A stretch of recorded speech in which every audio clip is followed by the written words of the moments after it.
Este programa é uma produção independente e todo o conteúdo é de responsabilidade de seus idealizadores.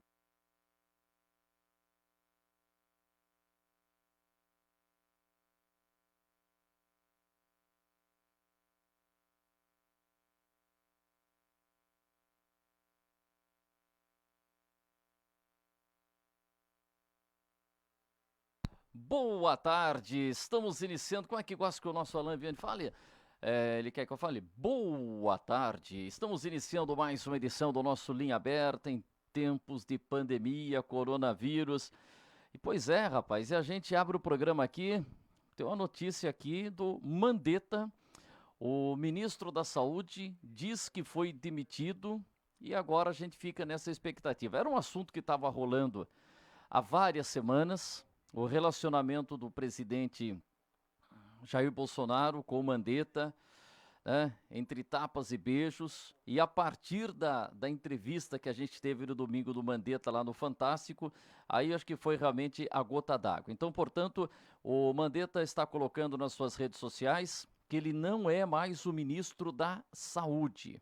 Pois é, e daqui a pouco nós deveremos ter um pronunciamento do presidente Jair Bolsonaro falando desse assunto, né? E você também pode mandar a sua opinião aqui pra gente, dizendo o que você achou da saída do ministro Mandetta. O Mandetta publicou na sua conta no Twitter, no Instagram, dizendo que não é mais ministro da Saúde. Que coisa, vamos acompanhar, daqui a pouco a gente vai ter mais informações, a gente vai ter o pronunciamento do presidente e tal. Vamos ver o que a gente vai ter aí no desenrolar dessa situação. Mas tudo que a gente menos precisa nesse combate à pandemia, nessa luta, nesse enfrentamento do coronavírus, a Covid-19, é que a gente tenha essa briga envolvendo os políticos, né? Então, não é interessante a gente ter a briga do presidente com o governador de São Paulo, de Minas, do Rio de Janeiro, de qualquer estado, de Goiás, e não é interessante que você tenha essa briga também envolvendo o presidente e o ministro da Saúde nesse momento.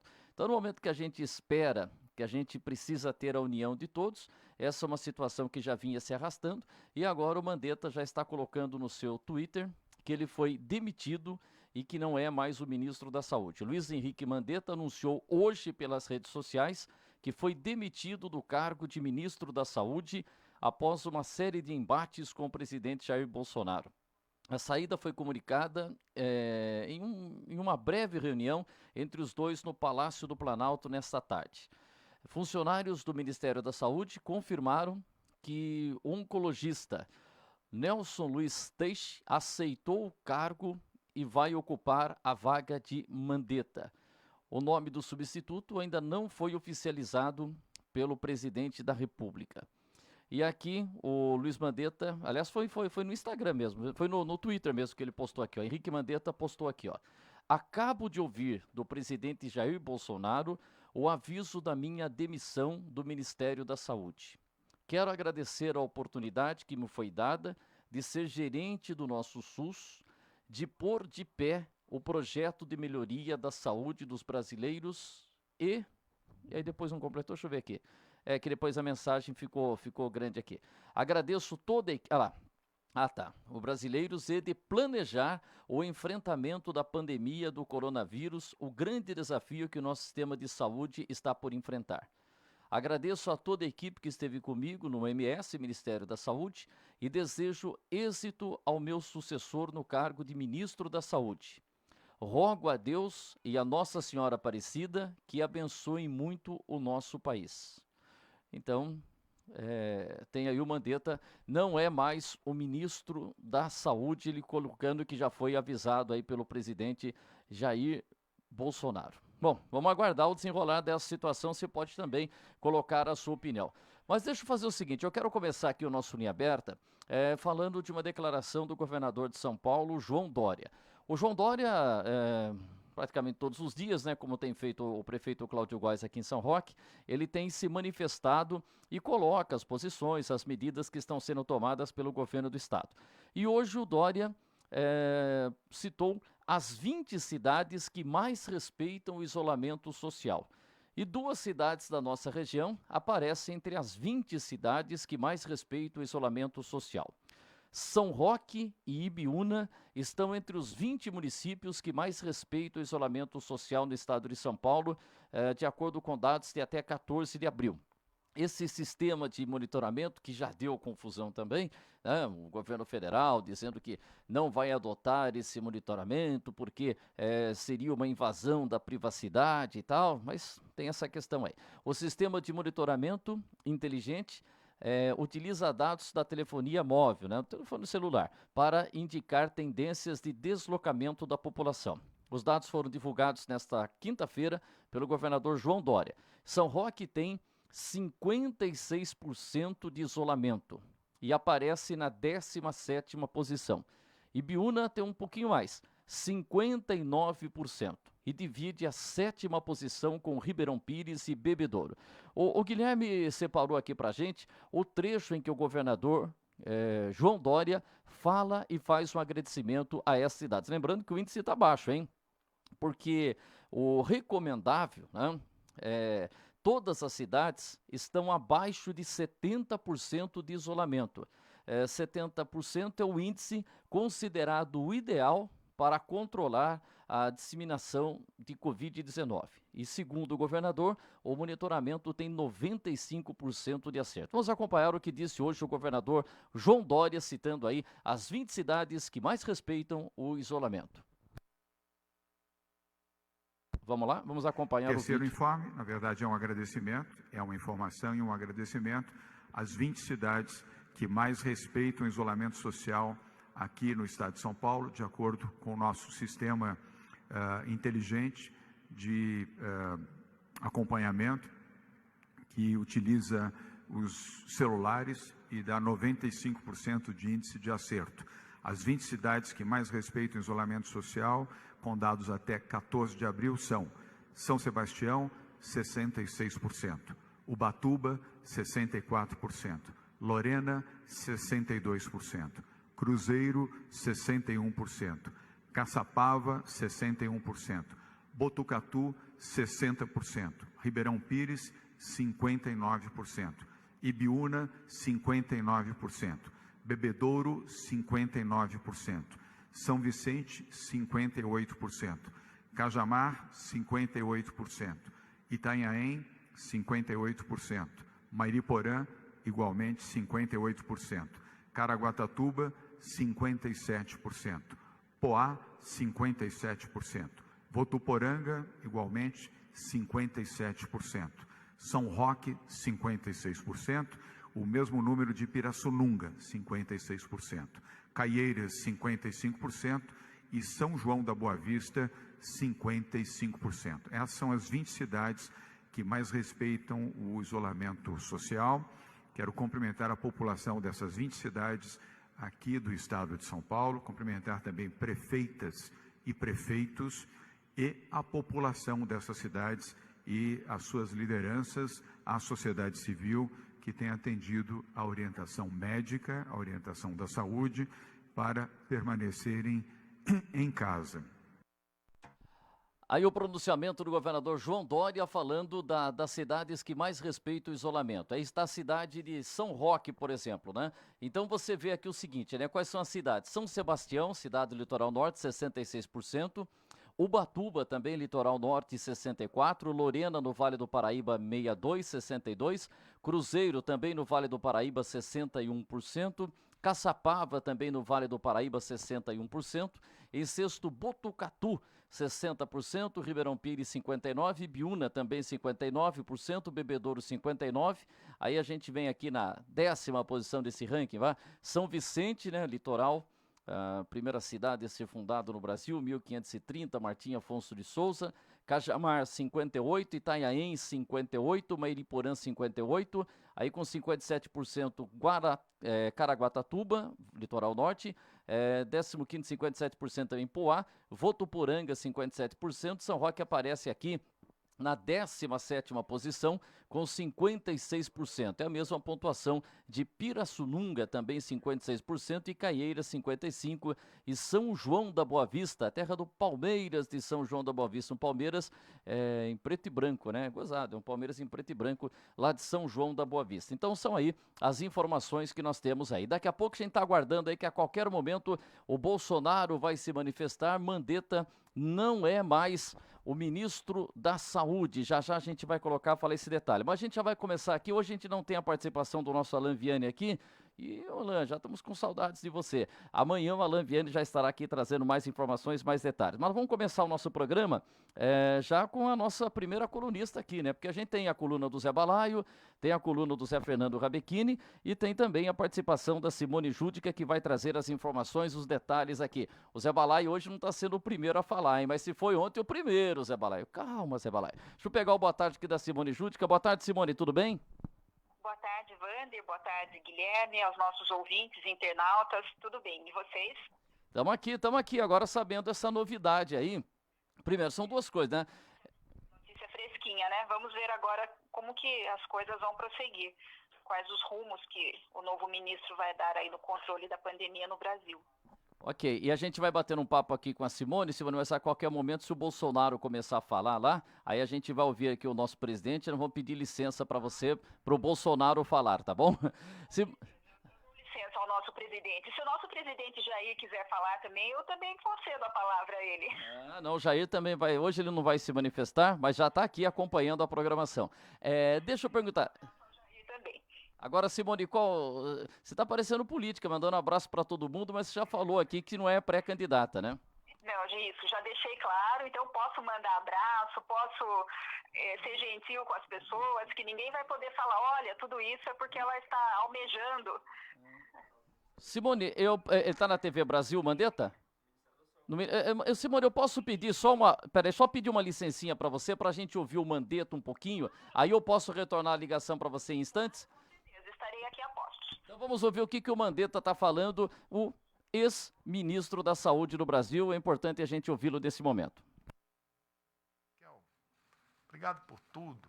Você veio para dar um formato a essa crise e é decisiva. Aqui do meu lado esquerdo está o Francisco na Secretaria de Atenção Especializada. É aqui que está a gerência de todos os leitos de alta complexidade, todas as portarias, todas as noites mal dormidas ali com a sua equipe, que eu gritava daqui do 5º andar para eles lá em cima, para que eles não parassem e formatassem as coisas. Aqui do meu lado direito está o Robson. O Robson Santos Silva, que está aqui do lado, esse senhor já quase grisalho que está aqui do lado, ele ficou na Secretaria de Atenção à Saúde Indígena. Quando eu me formei médico e fiz ortopedia, ao término da residência, a gente tem que se apresentar no Exército. E eu tinha, então, 28 anos, 27, 28 anos. A minha filha tinha um mês de vida, um mês e pouco, eu tive que me apresentar. E, naquela época, ficava-se aquartelado. Era o estágio de adaptação em serviço. Então, eram 45 dias de estágio, onde você aprendia prática militar. E os primeiros 15 dias aquartelado, tinha que dormir no quartel, aprender a fazer cama, dobrar cobertor, acordar cedo, escutar os toques da alvorada, marchar. Imagina eu seguindo uma corneta, direita volver, esquerda volver, era uma tragédia. Quem era o meu superior? Quem era o meu instrutor? Quem era o instrutor desta turma? Nós éramos todos aspirantes a oficial, médicos recém-formados, veterinários, dentistas, uma turma não mais do que 40, 42 pessoas. O meu superior é esse que está aqui do meu lado, aqui, meu comandante militar. Então, a quem eu aprendi a respeitar pela ética, pela correção, pela disciplina, pelo bom trato da coisa pública, a ele eu dei a incumbência de tratar um dos assuntos mais delicados dessa pandemia, que é a saúde indígena, que precisa de um olhar, um carinho muito grande. Também foi interinamente por um tempo entre a saída do Alex e a chegada do Gustavo, o Robson cumpriu ali uma missão. Eu sempre falava, tem que pagar a missão aqui, não é missão, mas eu não posso, vai fazer porque eu estou precisando. E ele fez essa missão e fez muitas outras missões aqui dentro.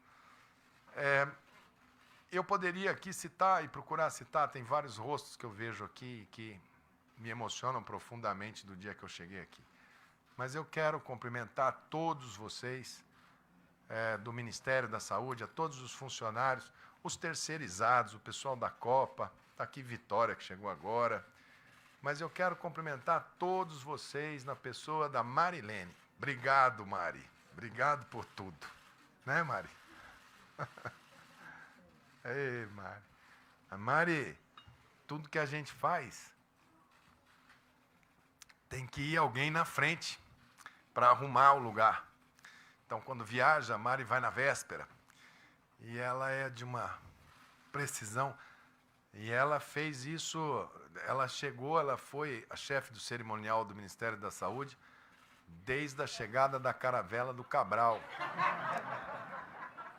Aquele quadro da primeira missa, aquela cassal, aquelas coisas, a carta de Pero Vaz de Caminha, quem pôs o selo e fez que aquilo acontecesse, foi a Marilene, né?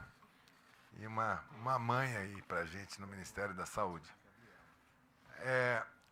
A Gabriela eu não falo, porque não vale. Gabriela começou a trabalhar comigo ainda recém-formada lá na Câmara. As pessoas já sabem, incorporaram até meu nome no nome dela, é a Gabriela do Mandetta, ela já ficou conhecida em todo lugar e fez todo esse contato aí com a Câmara, com o Senado. Enfim, e foi decisiva aí em cada passo desse. Muitos aqui entraram comigo no Ministério da Saúde, mas a grande maioria eu conheci desempenhando funções no Ministério da Saúde. A maioria de vocês conheci trabalhando pelo Ministério da Saúde. Não posso medir o tamanho do meu agradecimento pelo que aprendi com vocês. Saio daqui uma experiência absolutamente fantástica. O clima organizacional, se é assim que a gente pode chamar, nas grandes empresas que tanto buscam como ter um clima dentro da empresa para trabalhar, saibam que por algum motivo, algum alinhamento de astros, alguma vontade, sabe-se lá do quê, mas sempre de acertar, aqui dentro desse ministério foi o melhor clima organizacional que alguém poderia ter construído. Porque ele nunca foi uma via de mão única. Ele nunca foi de mim para eles, nem deles para mim. Ela sempre foi ida e volta. Eu sempre fui a voz a ser convencida a mudar de posição. E quantas vezes eu mudei de posição porque vocês mostraram que tinha que mudar de posição. E eu prefiro ser essa metamorfose ambulante do que ter aquela velha opinião formada sobre tudo. Vocês podem acreditar. E são vocês que levam que a opinião seja essa. Após o embate, após a reflexão, após o conjunto dessa obra. Não tenham medo. Não façam 1 milímetro diferente do que vocês sabem fazer.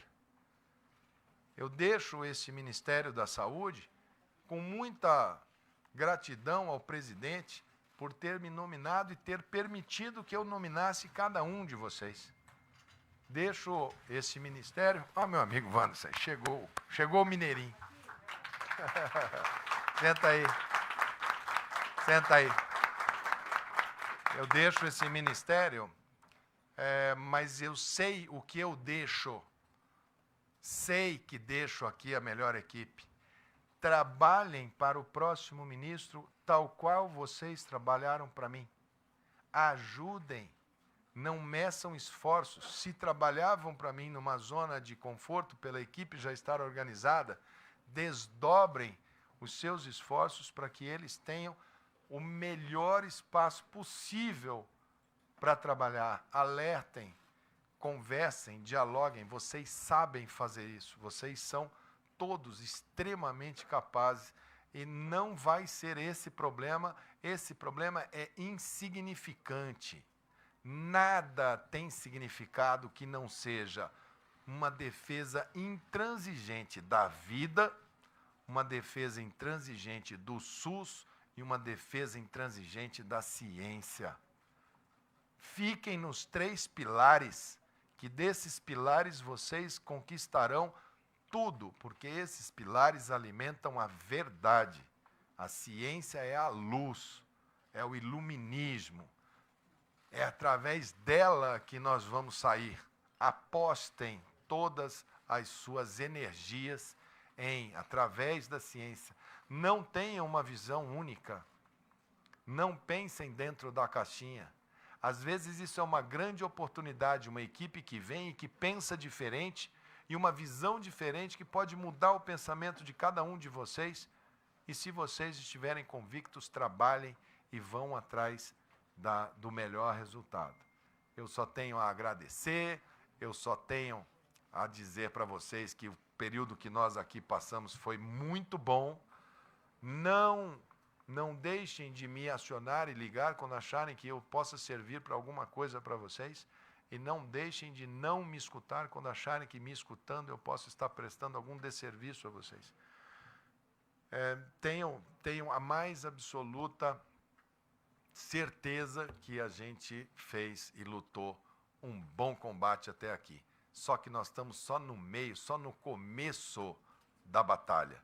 E se eu deixo um pouco esse cenário, e vocês que têm que ficar por força do ofício, por força do mistério, que é ser servidor público, e vocês servem muito bem, vocês têm a gana e a garra para servir, vocês sabem que ministros passam.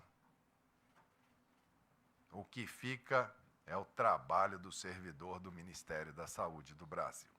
Então, vocês são agora responsáveis de fazer essa transição, que ela seja suave, que ela seja profícua, que nós tenhamos um bom resultado ao término disso tudo. Eu ficarei nas minhas orações sempre pensando no que de melhor de energia eu possa mandar para cada um de vocês. Tenho certeza que a minha devoção inabalável em Nossa Senhora Aparecida vai acompanhar e vai proteger cada um de vocês aqui dentro. Muito obrigado por tudo. Eu acho que hoje não cabe muita pergunta. Eu peço que a imprensa entenda esse momento, porque se a imprensa sempre foi parceira da verdade estampada neste auditório e nas inúmeras coletivas que demos sobre esse assunto e na maneira transparente, total que procuramos dar desde o primeiro dia aos números, aos tratos, às perguntas formuladas, ao acesso a informações, sem vocês, com certeza, o país não teria chegado nessa primeira etapa, que foi a etapa que nós conseguimos não deixar aquela curva íngreme causar mais sofrimento, morte e desengano que poderia ter ocorrido. Vocês são extremamente responsáveis por terem levado essa informação clara. Só que hoje eu peço para vocês que não me façam perguntas. É muito difícil a gente falar e responder num momento desse. Então, que fique aqui não um adeus, mas um até logo, para muitas e muitas lutas que o sistema de saúde pública do Brasil, e podem ter certeza, eu vou também lutar no campo da saúde pública mundial, porque eu acho que a gente tem muito para dizer para o mundo sobre essa experiência magnífica de um país em desenvolvimento ter tido coragem de escrever na Constituição que saúde é um direito de todos e é um dever do Estado brasileiro. O mundo deveria copiar essa frase e pôr nas suas constituições para ver se a gente ganha um pouco de dignidade nesse século XXI, que começa agora. Começa exatamente antes e após o Covid-19. Nós estamos começando o século XXI e ele virá com muitas verdades que eram absolutas virarão pó. Muitas certezas serão questionadas. Muitos mercados florescerão e outros desaparecerão. O modo de viver será diferente. O relacionamento social humano será diferente. As videoconferências, o distanciamento será tônica. Nós vamos ter que repensar muita coisa em termos do que queremos dessa vida, qual estilo de vida vamos levar e como vamos tocar essa experiência que nos é dada por um período breve, de 80, de 100 anos, mas que se traduz na própria permanência nossa aqui, das nossas próximas gerações. E vamos procurar pensar bem mais nas próximas gerações. Esse vai ser uma militância internacional que começa e já vinha sendo discutida de uma maneira mais abafada dentro do G20, sistemas universais, coberturas universais de saúde, e a gente vê que não pode deixar ninguém para trás mesmo. A vida hoje de uma pessoa na Cracolândia, ela tem o mesmo significado quando ela competir pelo leito de CTI do homem mais rico desse país. Então pensem bem, reflitam. Foi muito importante isso ter ocorrido durante a Quaresma. Acho que foi um momento para todo mundo refletir. Não pensem que não estamos livres de um pico de ascensão desta doença. O sistema de saúde ainda não está preparado para uma marcha acelerada. Sigam as orientações das pessoas mais próximas que estão em contato com o sistema de saúde, que são os prefeitos, governadores e o próprio Ministério da Saúde. O momento ainda é de todos darmos as mãos e vamos juntos, porque vai ser bem dura a tomada de decisão que a gente vai ter que fazer nos próximos meses. Volto a repetir, agradeço muito ao presidente, a conversa que tive com ele hoje foi uma conversa extremamente amistosa, agradável, embora o que eu posso entregar agora, a maneira como eu posso entregar agora, a condução do Ministério, realmente é melhor com que ele organize uma equipe que possa construir um outro olhar e que isso possa ser feito com base também na ciência. Sei da dificuldade, do peso da responsabilidade dele, do peso que é você decidir em que momento a economia deve retomar a sua normalidade, o impacto disso no emprego de milhões de pessoas. O presidente é extremamente humanista, ele pensa também nesse momento todo pós-corona. Tenho certeza que nosso Senhor Jesus Cristo vai iluminá-lo e vai abençoá-lo para que ele possa tomar as melhores decisões em prol do país. Agradeço aqui a todos os poderes, tanto o Congresso, com quem tive, através da Frente Parlamentar da Saúde, aqui com a Carmen Zanotto, que preside essa frente, ao deputado Luizinho, que preside a Comissão Externa de Acompanhamento desta situação do coronavírus. Ainda ontem fizemos uma reunião aqui com a presença de parlamentares de todos os partidos, até o Alexandre Padilha, ex-ministro, presente do PT, a Jandira Fegali, lá do Rio de Janeiro, do PCdoB, a maturidade de entender a gravidade desse momento, ela foi suprapartidária, e aqui eu reconheço e agradeço a todos os pares. Agradeço ao Senado da República, na pessoa do senador Davi Alcolumbre, que esteve sempre ao nosso lado, de quem eu fiz várias ligações no momento em que ele estava doente. Fui à casa dele no dia que ele testou negativo para dar um abraço, gosto dele, uma pessoa que a vida pública me trouxe, que eu gosto muito de agradecer. Em nome dele, todos os senadores, aqueles que foram mais próximos, que têm ligado nos últimos dias, continuem ligando. O senador Eduardo Braga, Aziz, lá de Manaus, estão muito preocupados. Lucas Barreto, lá do Amapá.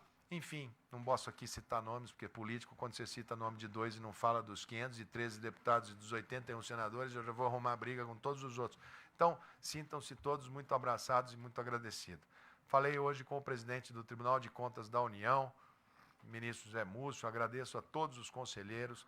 O Tribunal de Contas veio para dentro do Ministério da Saúde, não é função deles, mas deu algum conforto aqui para que a gente pudesse tomar decisões que às vezes eram na linha limítrofe entre o que a lei de licitações fala e a urgência que o caso requer. Então, agradeço o nome do presidente José Múcio a todos os conselheiros, ao ministro Zinler, que também se colocou à nossa disposição para enfrentarmos esse momento.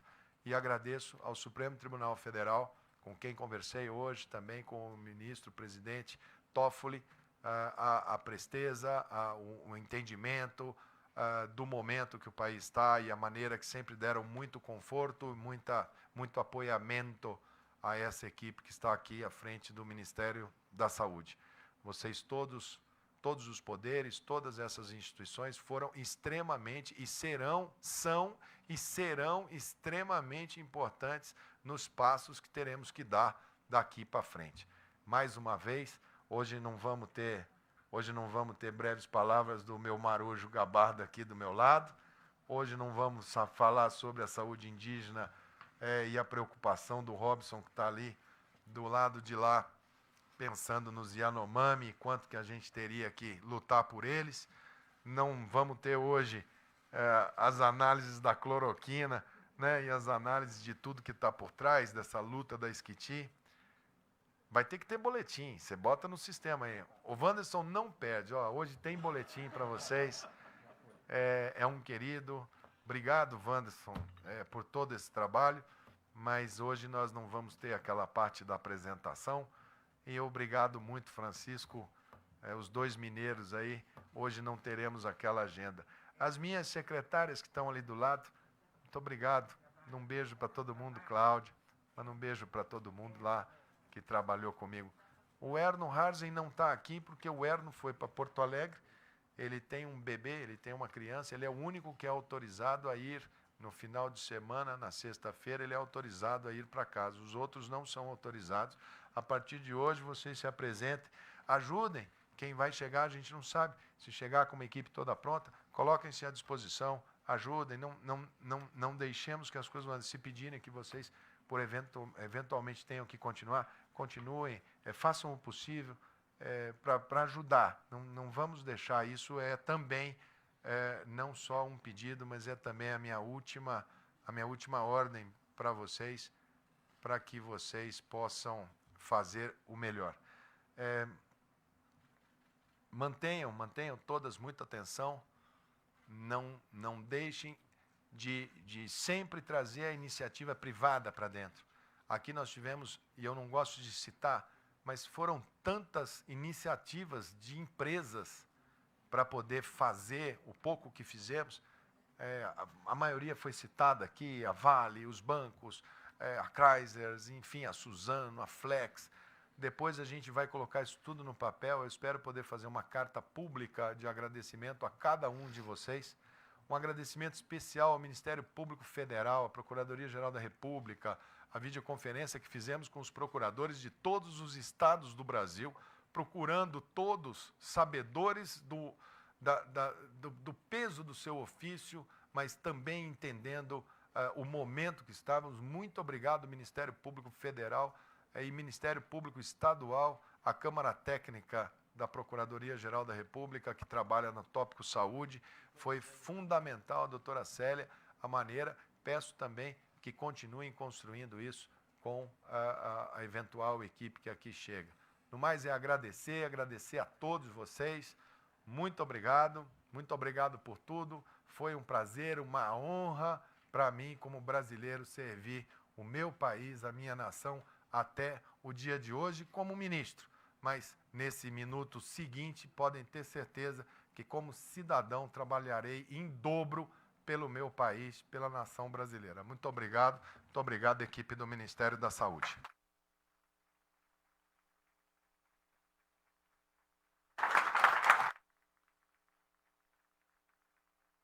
Aí o pronunciamento do ex-ministro da Saúde, o Mandetta, está deixando o Ministério da Saúde. É uma coisa para você, quando a gente tem saída de um técnico de futebol, né? O futebol tudo bem, vai coisa mais importante entre as menos importantes, como fala o mestre Milton Neves, mas um ministro sair e ter todo esse depoimento, ocupar todo esse espaço, né? É realmente uma coisa que vai ter uma grande repercussão, né? Politicamente. Vai ter muita repercussão e vem aí o novo ministro da Saúde. E agora a gente vai repercutindo, pode voltar para cá, aí a gente vai acompanhando. Eu estou vendo aqui, eu colocando no Twitter e acompanhando o que as pessoas estão falando. Por exemplo, a hora que eu coloquei abrir aqui, claro que o nome do Mandetta é um dos assuntos mais comentados nesse momento, né? É o assunto do momento. tem 323 mil mensagens no Twitter falando desse detalhe aí da saída. E tem aqui, a hora que eu abri, apareceu justamente a do Dória. Presidente ao vivo, vamos lá. Vamos ouvir o Jair Bolsonaro, então, da saída do Mandetta. E eles estavam querendo saber o horário do programa, falei 4h30. Então tá certo para entrar o ex-ministro da Saúde e o Bolsonaro também, que eles querem falar no Linha Aberta. Vamos ver o Bolsonaro aí. Montamos um governo diferente dos montados anteriormente, que tem dado resultado. Estávamos praticamente voando no final do último trimestre. Tudo estava indo muito bem. O Brasil tinha tudo para dar certo num curto espaço de tempo. Esse dar certo agora acontecerá, mas num tempo mais ampliado, onde eu apelo para os demais outros poderes.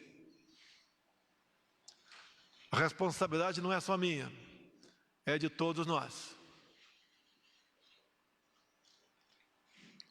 Os excessos que alguns cometeram, que se responsabilizem por eles. Jamais eu mandaria as minhas Forças Armadas prender quem quer que seja que estivesse nas ruas. Jamais eu, como chefe do Executivo, vou retirar um direito constitucional de ir e vir, seja qual for o cidadão. Devemos tomar medidas, sim, para evitar a proliferação ou a expansão do vírus, mas pelo convencimento e com medidas que não atinjam a liberdade e as garantias individuais de qualquer cidadão. Jamais cercearemos qualquer direito fundamental de um cidadão. Quem tem poder de decretar estado de defesa ou de sítio, depois de uma decisão, obviamente, do Parlamento brasileiro, é o Presidente da República, e não prefeito ou governador. O excesso não levará à solução do problema, muito pelo contrário, se agravará. E como venho dizendo desde há muito, e tenho certeza, temos amigos aqui da ação da MB, Ação de Medicina Brasileira, que o remédio para curar um paciente não pode ter um efeito colateral mais danoso do que a própria doença. Então, o governo federal, o Presidente da República, tem uma visão mais ampla de cada ministro de per si. Esse é o nosso trabalho. Essas são, muitas vezes, as decisões que nós somos obrigados a tomar. Os problemas acontecem na vida de todo mundo e devemos buscar a melhor maneira de solucioná-la. Então, nesse momento, além de agradecer o senhor Henrique Mandetta pela sua cordialidade, pela forma como conduziu o seu ministério, eu também agradeço o doutor Nelson por ter aceito esse convite. E ele sabe do enorme desafio que terá pela frente. Já começa hoje mesmo uma transição que gradualmente vai servir para redirecionar a posição não apenas do presidente, mas dos 22 ministros que integram o nosso governo. Todos os ministros estão envolvidos na mesma causa, sem exceção. Nós estamos juntos em defesa da vida do povo brasileiro, em defesa dos empregos e também, obviamente, buscando levar tranquilidade e paz para o nosso povo. Então, agradeço ao doutor Nelson, para o qual eu passo, então, a palavra agora. Pessoal, boa tarde. Primeiro, eu quero agradecer ao presidente a oportunidade de estar aqui, de assumir o ministério num momento tão importante da saúde no país. Para mim é uma honra estar aqui para ajudar o país e as pessoas. Vou colocar algumas coisas que são importantes, que a gente discutiu aqui, em relação a pontos que podem ser polêmicos e que a gente vai discutir. A primeira coisa é a parte do distanciamento, do isolamento.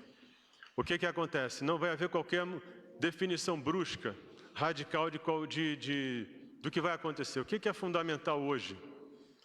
É que a gente tem informação cada vez maior sobre o que acontece com as pessoas com cada ação que é tomada. Como a gente tem pouca informação, como é tudo muito confuso, a gente começa a tratar a ideia como se fosse fato e começa a trabalhar cada decisão como se fosse um tudo ou nada, e não é nada disso. O que é fundamental é que a gente consiga enxergar aquela informação que a gente tem até ontem, decidir qual é a melhor ação, entender o momento e seguir nesse caminho de definir qual a melhor forma de isolamento, distanciamento. O que é fundamental é que isso seja cada vez mais, a gente vai falar nisso o tempo todo, que isso cada vez mais seja baseado em informação sólida. Quanto menos informação você tem, mais aquilo é discutido na emoção. Isso não leva a nada, porque isso é absolutamente ineficiente. A segunda coisa, eu até escrevi isso recentemente num artigo, é a gente discutir saúde e economia. Isso é muito ruim, porque na verdade essas coisas elas não competem entre si. Elas são completamente complementares. Quando você polariza uma coisa dessa, você começa a tratar como se fosse pessoas versus dinheiro, o bem versus o mal, empregos versus pessoas doentes, e não é nada disso. Hoje em dia, a gente tem uma discussão na área de saúde, que são os determinantes sociais da saúde. O que traz saúde para uma sociedade? Um deles é cuidado em saúde, mas entre os outros você tem estabilidade econômica, educação, entre outros. E uma coisa importante do desenvolvimento econômico é que ele arrasta as outras coisas. Quanto mais é desenvolvido economicamente um país, mais você investe em educação, mais você investe em saúde, mais você tem recurso para ajudar a sociedade. Então isso tem que ficar muito claro. Existe uma cooperação nesse sentido. Porque quando a gente fala, às vezes a gente fala em emprego, e o emprego às vezes ele é necessário, mas quando a gente não aprofunda esse detalhe, se você não tem emprego, isso quer dizer que a economia, que você tem pouco recurso.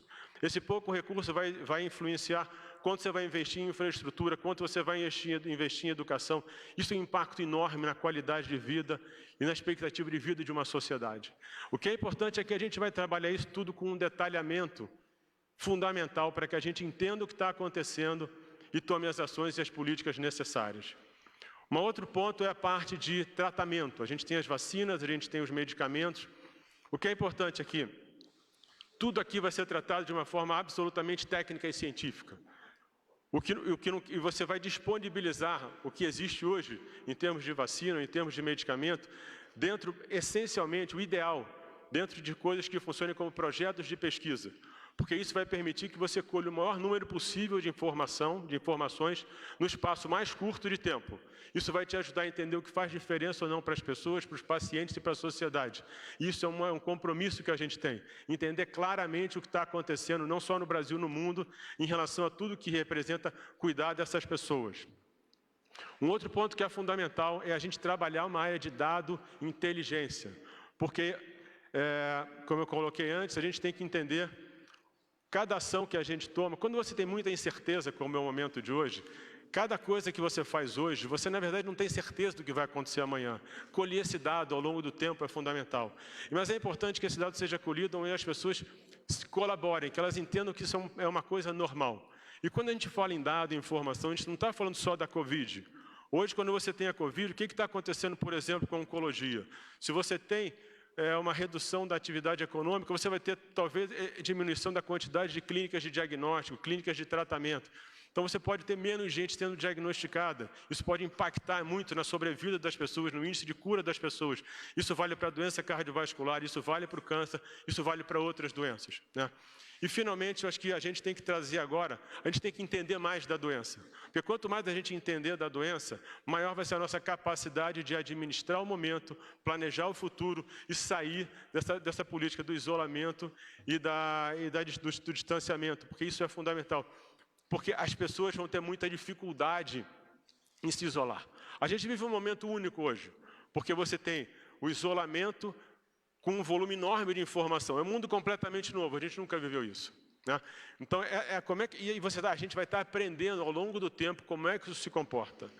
Então, e aí, para conhecer a doença, a gente vai ter que fazer um programa de teste.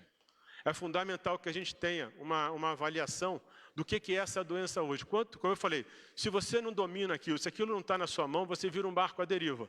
A gente vai assumir, conhecer a doença. Na hora que a gente começar a entender isso e conseguir definir políticas e ações, a gente assume o comando desse problema. E em algum momento isso vai se solucionar e a gente é que vai estar comandando isso.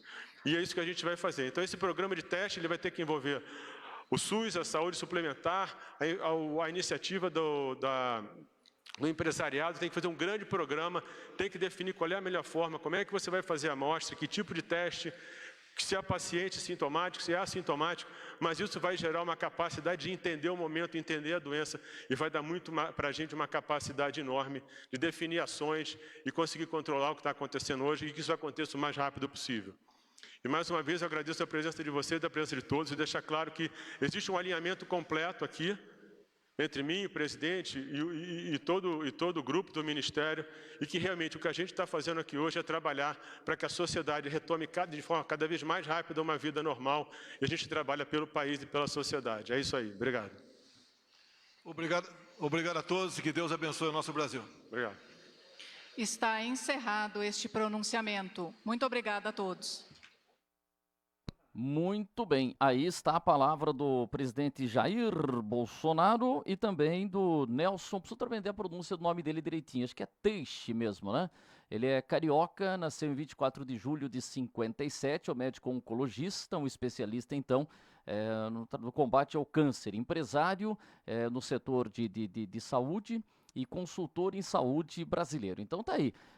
E você pode mandar seu comentário, sua repercussão aí. Eu estava dando uma olhada aqui pelo Twitter aqui, e a hora que eu fui falar, porque a gente ficou claro aí, né, que o Bolsonaro estava mandando um recado pro Dória, né, falando dos governadores, mas quando ele fala governadores aí, a gente vê que ele tem diferenças com outros governadores, mas principalmente com o Dória. E o Dória colocou no Twitter: a saída de Luiz Henrique Mandetta é uma perda para o Brasil. Agradeço o apoio e a contribuição com o Estado de São Paulo no combate à epidemia. Desejo êxito ao novo ministro da Saúde, o Nelson Teixe, e espero que siga procedimentos técnicos e atenda às recomendações da Organização Mundial de Saúde. E tem muito, eu estou dando uma olhada aqui no Twitter, é o assunto mais comentado. Mandetta, 359 mil twitters citando o Mandetta. E até agora há pouco a jornalista Mônica Bergamo colocou aqui que em meia hora o Mandetta teve no seu Twitter 127 mil curtidas e 190 mil likes no Instagram, né? Tem todas essas coisas aí, tá? Então toda essa especulação, tudo isso agora vamos ver o que vai acontecer, né? Olha aí, bom, e o novo ministro falando aí que não vem mudança brusca, mas que precisa entender a doença para sair do isolamento. E falou também que não pode ter esse confronto entre saúde e economia, mas que ele valoriza a técnica e a ciência. E falando que vai valer a informação e não a emoção. Bom, vamos com a participação. Simone Júdica, tá aí? Posso chamar? Tá ligando para Simone para que ela possa participar. E você vai mandando sua mensagem aqui. É uma situação complicada, né? Um momento para o país difícil, porque não é só a mudança de um chefe, né? de uma pasta, de um ministro, né? A gente tem essa mudança ocorrendo quando a gente está vivendo aí a pandemia. Não é um time de futebol que o time está indo mal no campeonato ou está diante de uma situação difícil, beirando o rebaixamento e muda de técnico, né? Aliás, muitas vezes já se comprovou isso. O time que está caindo, está vivendo o rebaixamento, mudar de técnico é sempre a coisa que acaba não surtindo assim tanto efeito, né? Mas futebol é uma coisa e a gente está vivendo uma situação muito mais difícil. Olha, queria que fosse uma coletiva aí, falando da seleção brasileira que estivesse ameaçada de disputar a Copa do Mundo e a gente tivesse aí uma mudança de técnico. Olha, seria maravilhoso, mas não é isso não. A gente está discutindo um assunto extremamente importante, a gente está discutindo a saúde, a vida, né? A luta contra um vírus. Mas vamos ver o que a gente vai ter. Eu só fazer um registro assim, né? A gente vê que o Mandetta saiu, falou, ocupou o espaço, né? E só assim, né? Eu acho que o Bolsonaro ele não estava com aquela mesma pegada de sempre, né? A gente percebeu ali um presidente tenso, né? Por conta da situação e da responsabilidade que ele tem nesse momento. Mas vamos acompanhar. Deixa eu mandar uma boa tarde aqui para Simone Júdica, né, que ficou acompanhando o nosso programa e está de volta aqui. Simone, boa tarde, tudo bem, Simone? Boa tarde, Wander, tudo bem? Retomando, então. Acompanhou aí o pronunciamento do ex-ministro, do novo ministro e o Bolsonaro também? Chegou a acompanhar um trecho aí? Acompanhei tudo, só perdi a parte final do pronunciamento do Mandetta, porque acabou caindo aqui a minha conexão, então eu perdi os últimos minutos. Não, mas foi aí, já estava mais os agradecimentos. Mas Simone, você vai participar com a gente aqui, o que você quer destacar hoje aqui? É tema livre, você define aí, com relação à saída do ministro, o que você quer destacar aqui no nosso programa? Com relação à saída do ministro, Wander, eu creio que já era algo que se esperava, porque o descontentamento do presidente Jair Bolsonaro a respeito da postura do agora ex-ministro Mandetta era nítida. E pela fala dele, né, do Jair Bolsonaro, fica muito claro que o que ele espera agora é que o novo ministro tenha uma postura oposta à do Mandetta nesse sentido do isolamento social. E eu vejo isso como algo muito preocupante, porque se nós não tivéssemos exemplos em que nós pudéssemos nos mirar, seria tudo muito válido, todo tipo de tentativa. Mas nós temos os exemplos do que já vem acontecendo na Itália, principalmente, na França e em vários outros lugares. Então, claro, nossa visão não é a visão de um técnico, porque nós não somos da área da saúde, não somos médicos, mas a observação nos mostra que liberar para que as pessoas circulem livremente, para que todas as atividades voltem ao normal, não nos parece como algo prudente. Ele não disse isso com todas as letras, que ele vai liberar tudo, mas a perspectiva é de que isso venha a ocorrer. E aí vai restar a cada um definir como vai se comportar. Quem puder continuar mantendo o isolamento, eu creio que é o mais prudente, o mais importante a se fazer no momento. E hoje, pela manhã, eu saí. Até ontem eu comentei durante a minha participação no programa que fazia 9 dias que eu estava em casa. E eu precisei sair hoje por conta dessa minha missão, né, que os nossos internautas já sabem que eu estou auxiliando algumas pessoas idosas. Então precisei fazer compras hoje para 4 pessoas. E por conta disso, né, do volume de compras, enfim, do número de pessoas, acabei passando praticamente toda a manhã no mercado. Fui bem cedo. E fiquei espantada, mais uma vez, com o número de pessoas, com as pessoas descuidadas em relação ao uso de máscaras, pessoas com máscaras, porém a máscara abaixo, aqui pendurada no queixo, pessoas com a máscara na mão, famílias inteiras nas compras. E uma coisa que chamou muito a minha atenção foi que eu vi 3 idosos que eu conheço, claro, não vou citar nomes porque o objetivo não é expor ninguém, idosos que eu sei que têm filhos, que têm netos adultos. E mesmo assim eles estavam sozinhos no supermercado fazendo suas compras. Então eu fiquei me perguntando, será que essas pessoas são tão teimosas que não acatam, né, as proibições, vamos dizer assim, dos seus familiares? Ou será que tanto essas pessoas como as suas famílias acham que é absolutamente normal os idosos ficarem circulando? Então, são fatos do cotidiano. Você até sempre destaca na minha participação que eu tenho o olhar da cronista, né, o olhar da pessoa que observa a cidade. E isso me chamou muito a atenção hoje. E dentro desse olhar de cronista, eu acabo também sempre conversando com as pessoas. E falei com uma senhora que estava perto de mim, ali na fila do açougue, do mercado. E aí eu gostaria até de deixar isso para uma análise do nosso Zé Balaio. Eu creio que ele está aqui ouvindo, porque eu perguntei para essa senhora, já de uma certa idade também, aparentava por volta de uns 70 anos e sem máscara. E daí eu perguntei para ela ali na fila, eu falei, a senhora está sem máscara, a senhora não está com medo do coronavírus? E ela foi categórica em me responder, isso tudo é coisa de comunista. Daí eu perguntei para ela, mas como assim coisa de comunista?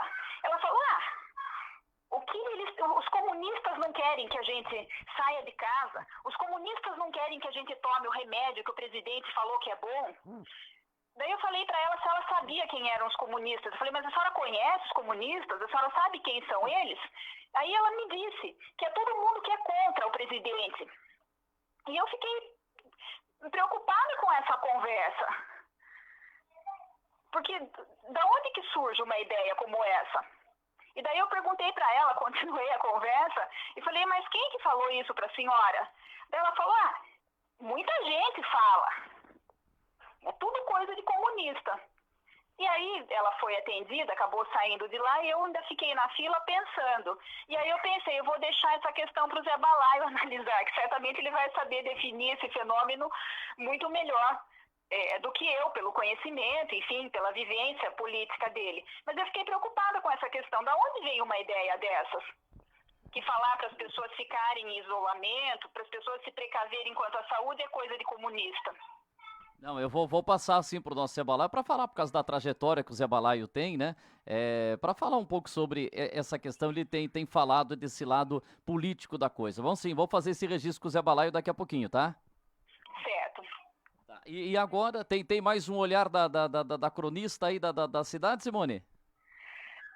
Não, hoje eu creio que isso, e também até teria mais coisas para a gente conversar, mas também o adiantado da hora não vai aí acabar permitindo que os nossos outros convidados participem. Eu sei que todo mundo fica meio agoniado para participar. Mas é isso, é essa preocupação com relação ao isolamento, que daqui para frente certamente haverá de ser afrouxado, como que as pessoas vão se conduzir, né, com essa novidade agora, e qual o impacto que isso vai ter na transmissão do vírus, na questão do sistema de saúde, né? Será que nós estamos preparados? Então, agora, perdão... Porque a Itália não estava, a França não estava, a Espanha não estava, nós estaremos?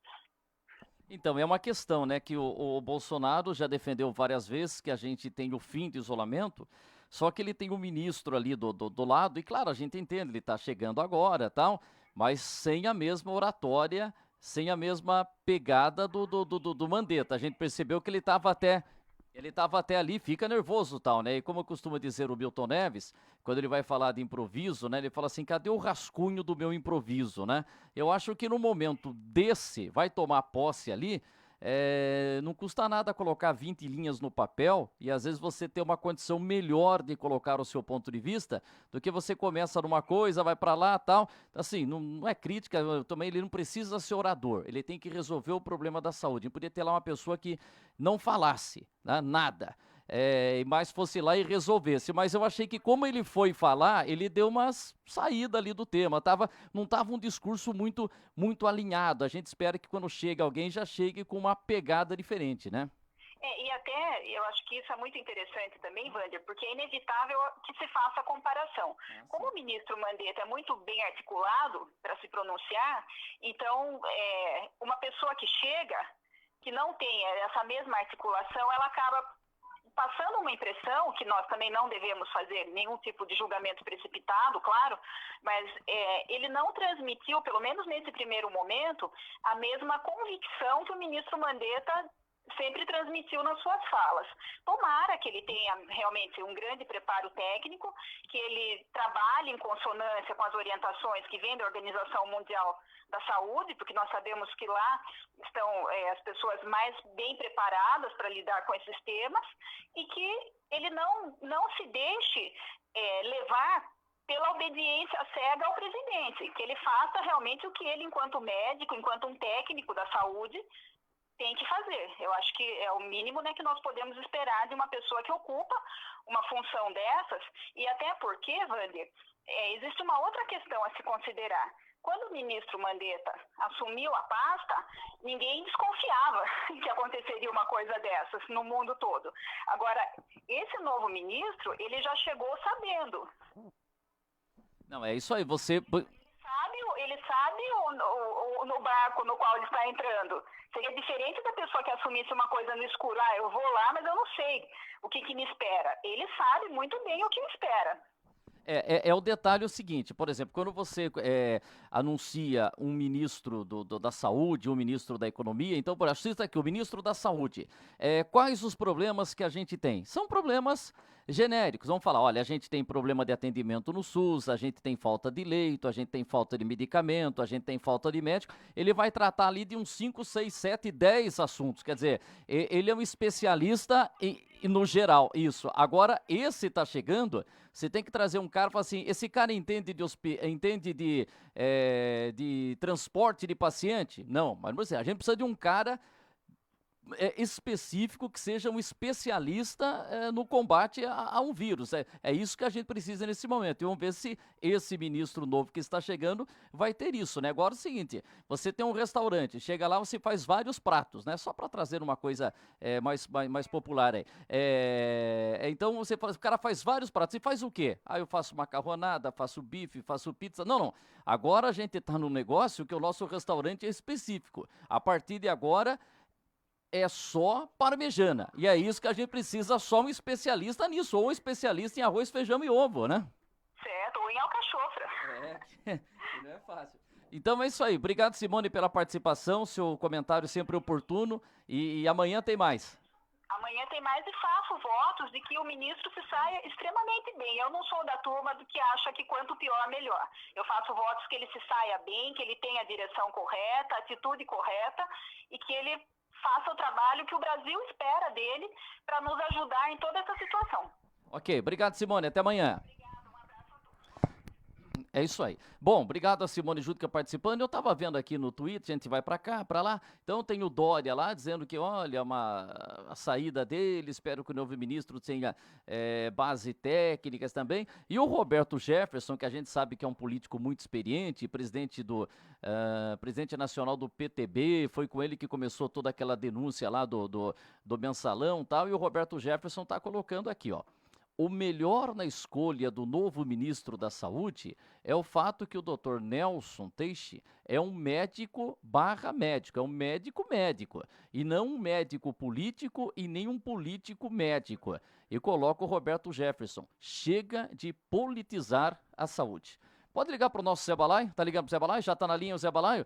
E são as opiniões aí, né? Que a gente vai conferindo e deixa eu ver aqui também que os nossos amigos estão mandando aqui. O Carlos Humberto Paulino. Eu falo Carlos Humberto Paulino que o Carlos Humberto Paulino trabalhava comigo lá na Jovem Pan. Grande Carlos Humberto Paulino, apelidado de Larinha. O Carlos Paulino, que é o biólogo aqui de Mairim, que está falando que em pronunciamento o Dória citou as 20 cidades que mais estão fazendo isolamento. São Roque está na lista, sim, a gente colocou aqui no começo do programa. Obrigado a você que está participando e deixando aqui o seu comentário também. Vamos com a participação do nosso José Carlos Baroni Garcia. Ele vai trazer para a gente aqui um ângulo até mais dessa questão política, dessa mudança. Agora eu consegui atualizar os comentários aqui. Ah, sim, agora, beleza, agora eu tô... Nossa, e muita gente mandou comentário aqui, ó. Maria Tereza, tal, tá todo mundo aqui, se pode mandar também o seu comentário lá na página vanderluiz.com.br e faça o seu comentário. Vamos ver se o Zé Balaio já está na escuta. Boa tarde, Zé Balaio. Tudo bem, Zé Balaio? Alô, Vander. Tudo bem, querido? Peraí, agora vai funcionar. Boa tarde, Zé Balaio. Boa tarde, Vander. Boa tarde. Tá me ouvindo? Tá tudo bem, você tá me ouvindo bem, né? Tá aqui bem tá longe, tá bem longe. Bem longe, tá bem então longe, eu vou deixar pertinho aqui para você me ouvir bem pertinho aqui. Zé Balaio, claro que agora você tá me ouvindo bem, né? Mas como reclama, pô, nunca tá bom. Zé Balaio, você que o assunto hoje não pode ser diferente, né? A saída do ministro Mandetta, a chegada de um novo ministro, como é que se viu isso daí que já era, como a gente fala, eu sempre falo na linguagem de futebol, né? Que o técnico estava balançando faz tempo aí, né? E você acha que demorou demais, até que fim aconteceu? E aí, Zé Balaio? Essa troca já estava, como a gente também fala na sinuca, né? Caçapa cantada. Já estava tudo já previsto para a queda do Mandetta, só que a definição de um sucessor e a questão da transição é que deve ter feito com que as coisas demorassem um pouquinho além do esperado e transformou o ex-ministro agora, Mandetta, né, numa figura com um realce muito grande, né? Ela ganhou uma importância política além daquilo que poderia se as coisas transcorressem de uma forma mais rápida, né? Dentro daquela quebra, digamos assim, de procedimentos políticos do ministro, né, com relação a confrontar com o presidente que o nomeou. Então, certo ou errado, concorde com o Mandetta ou não, ele entrou em linha de confronto com o presidente da República. E eu, digamos assim, posso até concordar com aspectos assim de posicionamentos com relação ao isolamento, ao controle mais rigoroso para que não se dissemine tanto a contaminação do povo, né? Mas o presidente tem uma visão contrária e o ministro peitou, né? Vamos chamar assim. E ficou ali incontornável a situação, embora tenha tentado, né? Eles se reuniram e depois saíram dizendo que estava tudo bem entre eles e que o ministro estava prestigiado, mas de qualquer forma você sabia que estava insustentável, porque eram públicas as divergências, né? Eram indiretas, tanto do presidente, indiretas do Mandetta, né? E depois já culminou aí com aquelas manifestações públicas na Rede Globo, que foi talvez a gota d'água, ou até mesmo aquela manifestação dele dentro do gabinete do Caiado, que é o líder do DEM, né? Eles fazem parte do DEM, e isso pode também redundar numa crise, num rompimento, alguma coisa parecida com o DEM, que é um partido que dá sustentação no Congresso ao presidente da República. Enfim, as coisas se politizaram de tal forma que não restou outra medida a não ser essa. Agora, com relação ao substituto, é muito cedo para a gente analisar a qualificação dele para o enfrentamento desse problema. É um profissional da área, né?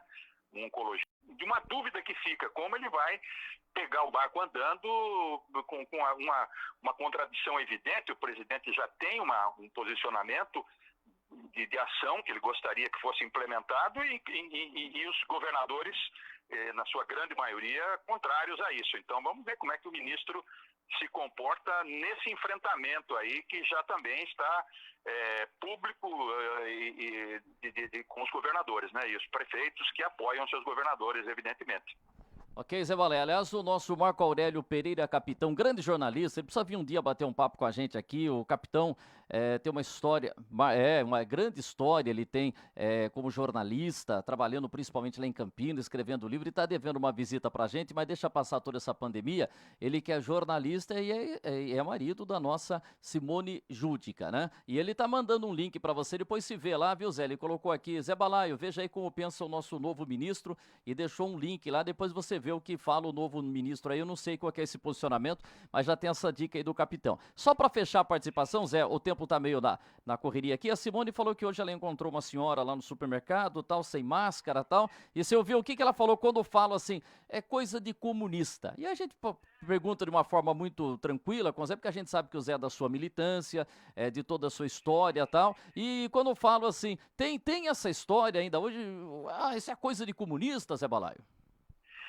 Infelizmente, as pessoas menos avisadas, assim, e menos politizadas, vamos até dizer dessa forma, acabam assim, aceitando um tipo de justificativa para as coisas digamos, dos confrontos políticos sendo classificados como direita e esquerda, né? Então, a direita coloca muito isso, né, que eles estão no poder, o Bolsonaro eleito, claro, com seus correligionários ali, todos apostando num embate ideológico sem fim, né, dizendo que, taxando pessoas que são contrários a eles, de comunistas, de esquerdistas, de petistas, que colocaram o Brasil numa situação muito difícil, terrível, quase insuperável, que eles estão aí para colocar ordem na casa, que, enfim, que um bando de corruptos, enfim, todas essas acusações. E com relação a essa situação que essa senhora colocou para Simone, de que é coisa de comunista ficar em casa,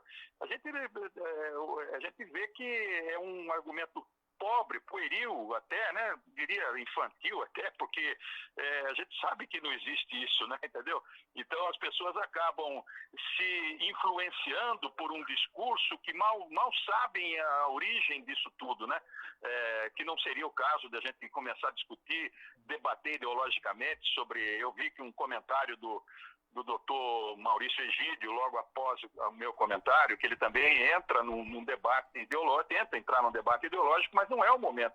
A gente poderia estar discutindo sobre isso daí numa outra situação. Este momento aqui é você saber se o enfrentamento dessa situação terrível que nós estamos vivendo é por um lado ou por outro, não pelo lado político, mas pelo lado do que diz a medicina, do que diz a ciência, se nós podemos ficar num isolamento que produza efeitos menos traumáticos para que o sistema de saúde possa enfrentar mais à frente as pessoas que vão estar contaminadas, sem causar um dano maior para o sistema todo de saúde, ou se vai flexibilizar, se vai dar maior abertura para que a economia não seja tão ferida como já está se pronunciando que será.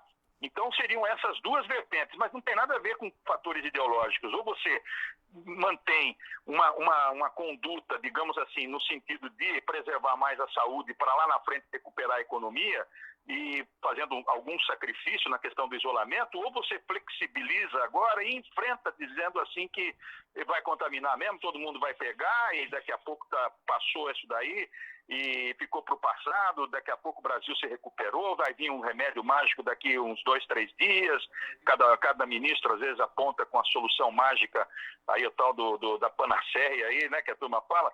Então, seriam essas visões, mas não dependem do embate ideológico no meu ponto de vista. O debate ideológico é tão salutar, tão gostoso, mas não nesse momento, né? A gente sabe que é um desvirtuamento, mudar um pouco o foco para não se ver os grandes problemas que o país já está vivenciando por conta de grandes erros do passado, né? Essa injustiça terrível injustiça social que a gente vive, né? Que está aflorando agora nesse momento terrível que nós vemos que o sistema de saúde está à beira de um colapso. A educação nossa sempre foi aquém do que imaginávamos que ela pudesse ser para produzir grandes cientistas, grandes empresários, grandes pensadores, enfim, eu penso por aí um pouco. Ok, não, tá certo, Zé, obrigado. Não, peraí, cortei você aqui no finalzinho. Não, muito bem a opinião do Zé Balai. Eu vi agora a mensagem do querido doutor Maurício Egídio. Doutor Maurício Egídio, o senhor fez um comentário aqui, tem todo o nosso respeito, e o Zé Balai, até ele colocou aqui, não podem ter comido criancinhas, mas toda a Revolução Comunista foi genocida. Mas vamos mencionar as coisas corretamente. Doutor Maurício, deixa passar toda essa pandemia, nós vamos superar isso, se quiser. Depois eu quero que o senhor venha um dia aqui, a gente já pode até fazer uma entrevista com o senhor também, a gente tem o maior carinho por você, mas depois futuramente até para a gente debater um pouco de ideia, a questão ideológica, acho que vai ser bom a gente bater um papo. Diga, Zé. Eu gostaria, inclusive, de conversar com ele ou trocar uma ideia com ele, com qualquer pessoa que tenha um pensamento divergente do meu, porque às vezes existem também esses preconceitos de que a pessoa que você taxar uma pessoa e ela ficar, digamos assim, cristalizada. Aquele cara pensa assim, assado, eu já sei como ele é. Não é, às vezes a pessoa tem uma abertura maior para uma conversa, você consegue conviver pacificamente e muito legal uma convivência entre aqueles opostos, né? E que saem ideias, inclusive, desse diálogo entre pessoas que pensam de forma diferente. Podem sair ideias, podem sair propostas, projetos, enfim, eu sou a favor de que as pessoas se relacionem, conversem e não haja esse tipo de cerceamento. Não falo com aquele por causa disso, aquele lá tem um perfil de esquerda, aquele lá tem um perfil de direita, aquele lá é nazista ou fascista ou um comunista stalinista, quer dizer que são os pontos, digamos assim, extremos, né, de cada ideologia para poder afastar e só se enfrentam no tiro, no tapa, enfim, contra isso. Não, eu também, isso daí... Debater e depois tomar uma cerveja para comemorar os pontos convergentes e aos poucos superando os pontos divergentes. Isso que é bom. É isso que falar, não falo com aquele porque aquele é torcedor do Flamengo, aquele é torcedor do São Paulo. Deixa, a gente tem que conversar. Esse é o caminho. Um abraço, querido doutor Maurício Egídio. E Zé, muito obrigado. Aliás, o pessoal tá vendo essa foto do Zé Balaio barbudo? Essa foto antiga aí. Deixa eu fazer. Pera aí. Eu vou arrumar uma outra foto. Pera aí, Zé. Deixa eu fazer igual o Milton Neves faz aqui. Entre lá na coluna do site vanderluiz.com.br, que tá lá para você no oferecimento da Vinícola Góis. Tem lá também a gráfica Santo Antônio do querido Cade. Ô Cade, você jogava bola, mas o bom da família era o Oroni. O irmão do Cade é o Orondi ou Oroni? Oroni, né? Oroni. Viu, Cade? Você fala que você é bom, mas o bom da família era o Oroni, tá? Você era o Zoca. Que jogava muita bola. Agora só fala assim, então entre lá no nosso site, lá no vanderluiz.com.br, também no oferecimento do Posto Ipiranga e tal, e você vai ver lá, tem o Zé Balaio. Olha aí, esse é o José Carlos Baroni Garcia, sempre foi ponta esquerda, sempre caiu, sempre jogou com a 11 ali pela esquerdinha e tal. E esse é o Zé Balaio no tempo que ele era vereador em 1989, 90, no seu segundo mandato. E mostra como é que tá o Zé Balaio agora, atualmente. Ó, que fim levou o Zé Balaio. Olha aí o Zé Balaio. Já sem a barba, menos cabelo e tomando um cafezinho. Entre lá que tem a foto do Zé Balaio, tá bom, Zé? Viu, Wander? Oi. Jogava na ponta esquerda, hoje eu tô jogando no meio de campo, cara. Já tá fazendo o meio campo só ali. Tá bom então, Zé, um abraço. Outro, obrigado aí, valeu. Isso aí, vamos fechando aqui, a coisa foi agitada aqui, o Alan Vianney nem veio hoje aqui, mas se o Alan Vianney vem aqui, ia ser uma festa total. Bom, vamos fechar com o nosso Zé Fernando Rabechini, é que chega tanta mensagem aqui, Luiz Duran está acompanhando, obrigado pessoal, muita gente ligada, acompanhando tudo aí. O Zé Fernando está na linha, hoje eu não tenho aqui o Vianney para falar de um nível cultural aí, dessas coisas todas. Mas Zé Fernando Rabechini, boa tarde, está na escuta aí, Zé Fernando? Boa tarde, Wander. Boa tarde, nossos queridos internautas. Estou na escuta, com muita tristeza, mas estou na escuta. Por que você está triste? A minha função é perguntar. Acho que não era hora de ter esse tipo de debate, né? É uma coisa que só político faz. Só. Olha, eu vou dizer uma coisa para você, eu acho que no Carandiru antigo não tinha esse tipo de coisa. Bom, vamos para lá, vamos falar outra coisa. Vamos deixar para lá. A gente precisa resolver os problemas aí. Viu, Zé Fernando, qual que é a dica que você vai dar pra gente? A dica cultural pra gente assistir na televisão hoje à noite ou durante a madrugada pra ler? Qual é a sua dica cultural hoje, hein, Zé Fernando? Olha, eu tinha preparado aqui um negócio legal, aqui até já começar a falar do fim de semana, mas acho que o clima não tá muito... Então tá aqui, ó. Na Band hoje vai ter o Jogo Duro, que é um filme bom até, né? De um detento que ele sai da prisão e vai tentar recomeçar a vida com um grande amor, uma pessoa que acha que ele vai ter um grande amor, que ele conheceu pela correspondência do colega de cela. É um filme bastante interessante. A Globo tem a Maré Vermelha, já é um filme também que um submarino atômico lá tem um problema lá e eles brigam entre eles. O Maré Vermelha não tem nada a ver com questão ideológica, né? Essa maré vermelha aí, esse vermelho é ideológico ou não? Não. Ela é totalmente americana, não tem intenção nenhuma. É uma briga num submarino nuclear americano. Quase que ele solta uma bomba atômica, mas não chega a tanto. Mas não conta que, se o cara fica o filme inteiro achando que vai ter a bomba atômica, você falou que não soltou, então já... Se o filme começar falando, vamos soltar ou não a bomba atômica, eu já sei. Pois é, mas tem lá o seu interesse. É um filme bastante antigo, acho que a maioria já assistiu, ele está só na madrugada, não tem nada mais cedo. Ok, não, legal, você dá essas duas dicas. São essas duas dicas hoje, Zé Fernando, que o nosso tempo só está um pouquinho apertado? Olha, eu tinha feito aqui até... Olha, tinha feito comédia, tinha feito bastante coisa. Não, mas passa aí, se você fez todo esse trabalho, passa a comédia aí. O que você sugere de comédia aí? Bom, é o seguinte, tem uma comédia... Olha, eu vou dizer para eu até fiz isso por causa dessa comédia. Eu assisti, depois eu fui dormir umas 4 horas da manhã, de tanto que eu dava risada de lembrar dela. Ela é cheia de minúcias, de detalhes, que depois você vai lembrando aos poucos, é muito gozada. É o que eu fiz para Deus. Agora, imagine esse clima. É um pai, né, uma família que tem 4 filhas. Uma casa com judeu, outra com árabe, um com chinês e um com afro-francês lá.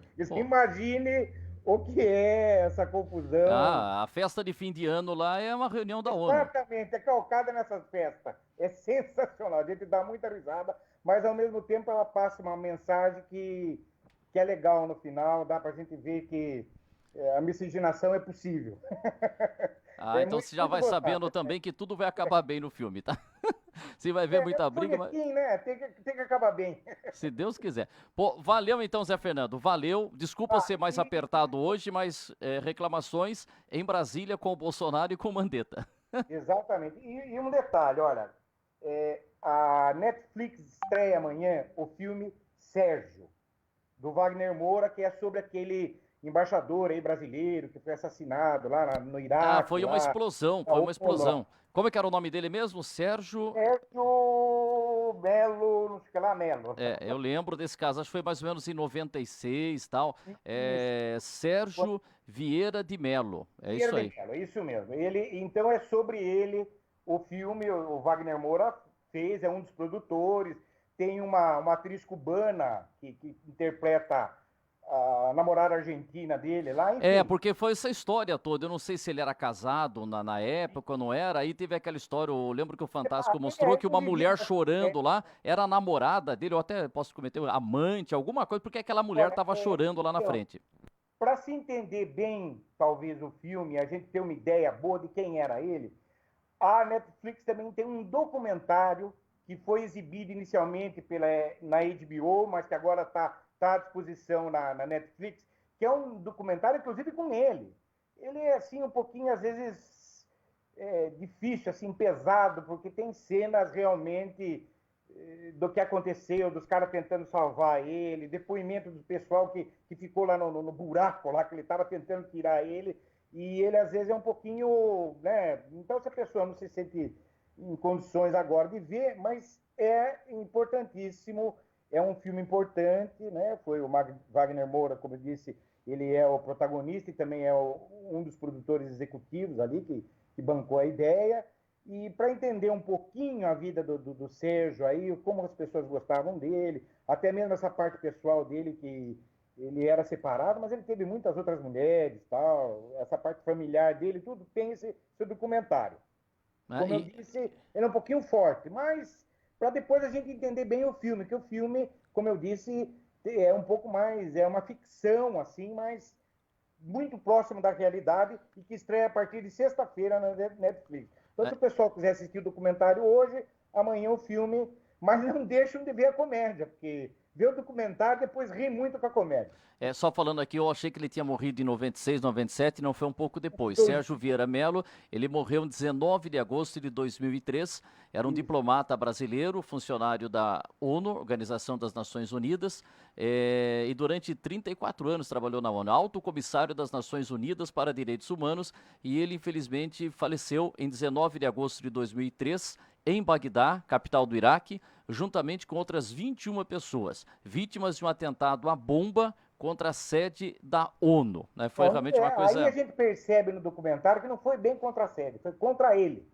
O pessoal tinha birra com ele. Não era contra a instituição, contra a ONU, era contra ele.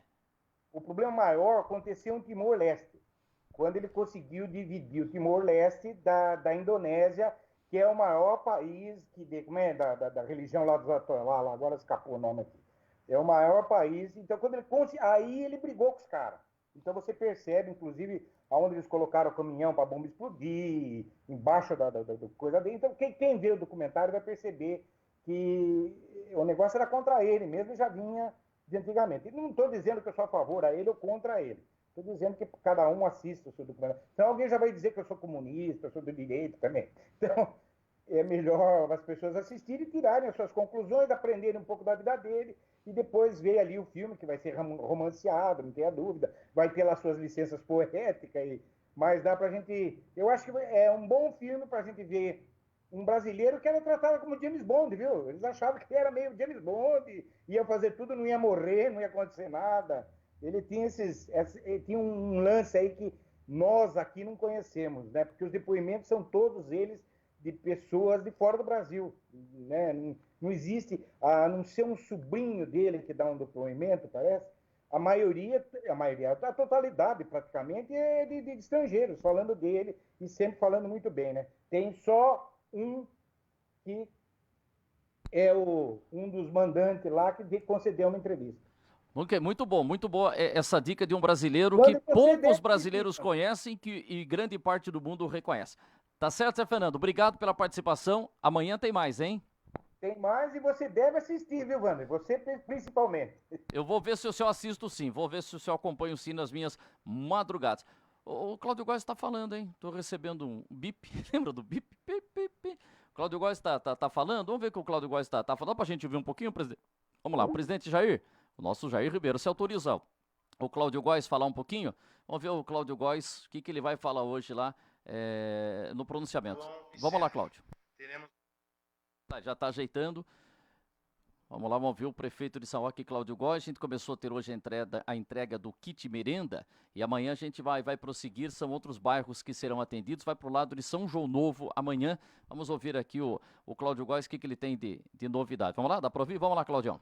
Serão instalados e aí esse pessoal também já está recebendo esses kits através do Departamento de Bem-Estar Social. Falo do boletim. Hoje nós tivemos mais algumas novidades aqui no boletim, né, do nosso dia aqui. Nós tivemos 3 novas notificações, então são 3 novas pessoas que chegaram até lá com alguns sintomas. Nós tivemos as notificações no caso dos que estavam aguardando, nós tivemos uma diminuição aqui para 6, né? 6, aqui nós temos então 27 aguardando resultados. Nós aumentamos em 8 o número de resultados negativos, o que é muito bom.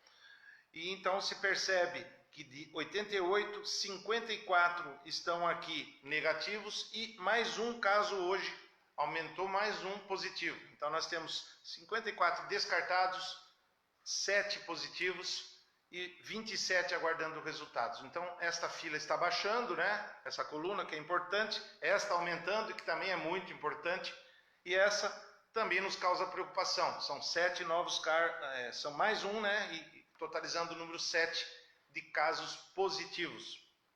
Nós temos 4 internações, sendo 2 ainda em UTI, uma em Sorocaba, uma em Itu, e nós temos 2 internações de observação aqui na Santa Casa de São Roque. Aquele mesmo óbito ainda, né, que permanece apenas um, que é um com a confirmação do coronavírus, do novo corona. E essa então é a informação relativa ao boletim diário. Falo do kit merenda. O kit merenda que hoje foi um sucesso, iniciamos hoje a entrega nos bairros do Paisagem Colonial. Vamos lá, vou passar aqui que está tudo...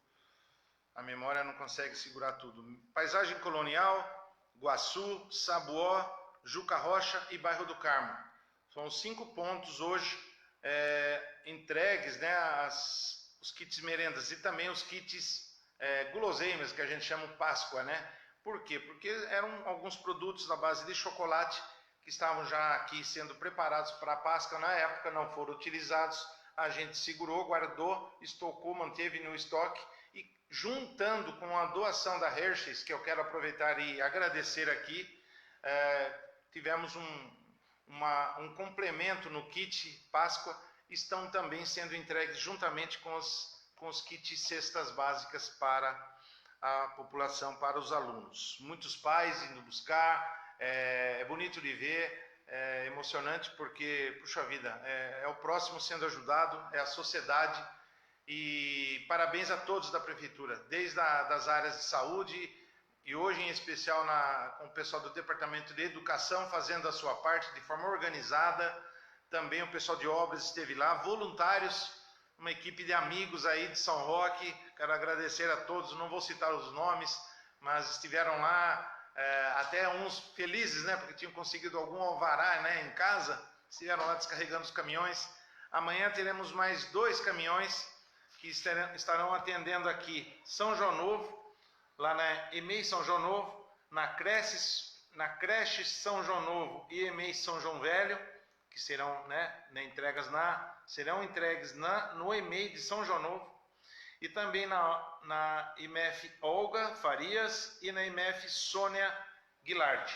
Então, são os pontos de entrega amanhã em São João Novo. Repetindo, então, que a da creche de São João Velho será entregue no EMEI São João Novo, juntamente, né, a creche São João Novo e a EMEI São João Velho serão entregues na EMEI São João Novo.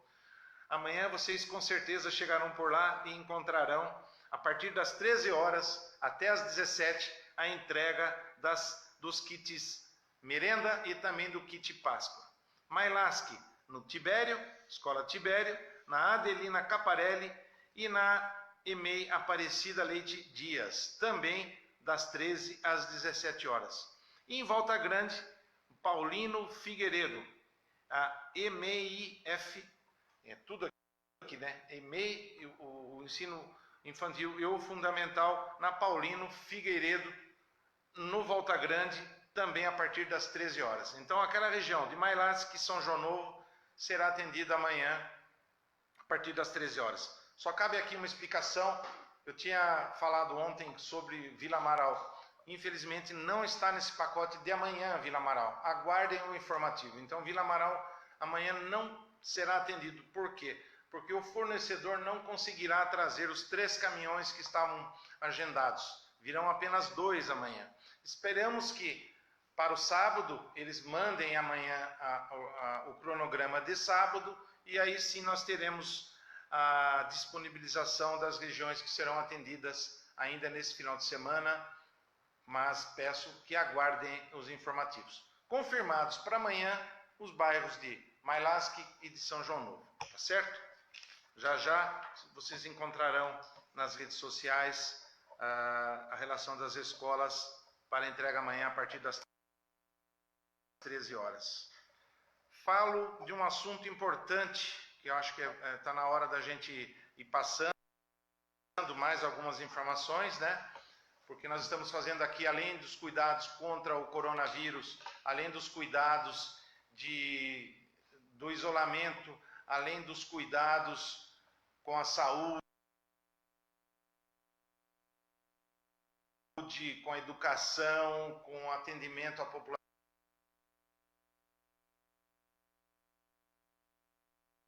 Está dando uma travada na live, nós vamos continuar. E a Prefeitura, nós estamos em estudo desde o início também desse período. Tá cortando. Então, não deixamos de fazer os estudos de forma interna. Nós já temos... tá dando uma cortada lá na live do prefeito. Já temos algumas coisas alinhadas, porém, o que já definimos e já estão dados aqui pela questão do prefeito, pelos ganhos do prefeito e do vice, né, seria o executivo, e também os cargos de confiança. Os cargos de comissão, né, aqui da prefeitura sofrerão alguns cortes. Logicamente, a gente não gostaria de fazer isso, até porque todos aqui trabalham, têm os seus salários, têm os seus compromissos, mas não vimos outra forma de todos colaborarem um pouquinho para que a gente tenha um futuro bom para a prefeitura e para a própria gestão da cidade de São Roque. Cortou a live lá do prefeito, mas então nós estamos definindo ele tá que a partir do salário vai ter uma de maio será cortado 20% dos ganhos do prefeito e do vice-prefeito. Teremos um corte de 20%. Então, o Cláudio está falando que nós vamos ter aí um corte de 20% para os diretores dos departamentos, 10% para os chefes de divisão e 5% para os chefes de serviço. Então, os serviços, vamos dizer, os cargos, né, que tem aí essas, vamos dizer, esse organograma, essa classificação, sofrerão os cortes para o mês de maio. E por que não junho, por que não julho? Porque a gente vai fazer isso com um estudo mensal. Nós poderíamos aqui já assumirmos o compromisso de 3 meses, ou 4, ou 5, ou X meses. Nós preferimos fazer dessa forma com o estudo mensal, por quê? Porque são muitas variáveis. Nós estamos, inclusive, acompanhando votações lá no governo federal, onde existem algumas propostas para que o governo faça a compensação das perdas dos estados e, em especial, dos municípios. Então, os repasses que vêm advindos, né, que são advindos da tributação ou da própria economia, a gente percebe uma movimentação do governo federal sinalizando uma possível compensação dessas perdas. Então, avaliando e analisando mensalmente a movimentação, a gente já teve a nossa primeira iniciativa, que é efetuarmos esses cortes em relação ao mês de maio, neste momento.